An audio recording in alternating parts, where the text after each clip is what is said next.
Nous avons étudié de très près les amendements proposés par les députés et ils ne nous sont pas acceptables,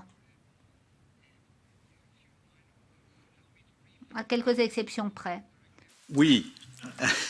Alors c'est vrai que moi j'appartiens à un groupe politique qui est plutôt hostile à la Commission, puisque moi-même je suis l'auteur d'une proposition qui va bientôt être publiée et qui tendrait à remplacer la Commission de Bruxelles par un secrétariat permanent.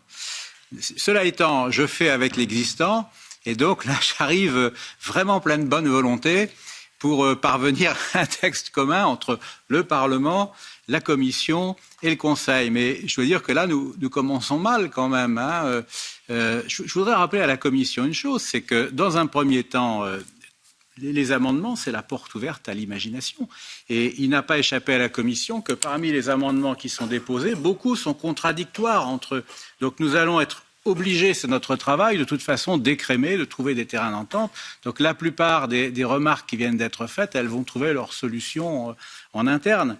Et puis, pour le reste, je ferai observer que la situation n'est pas si grave qu'elle a l'air d'être, puisque j'ai fait une petite comptabilité en vous écoutant. Et finalement, vous nous reprochez moins de 30 amendements sur un total de 172. Donc, je veux garder, moi, espoir qu'on pourra parvenir à une entente.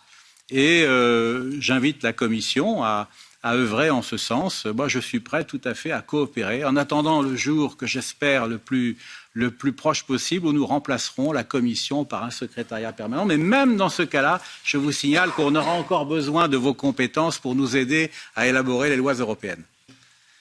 Thank you, Mr. Le Breton. I usually don't agree with you, but today... Merci, Monsieur Le Breton. Alors, normalement, je ne suis pas d'accord avec vous, mais là, je vous rejoins.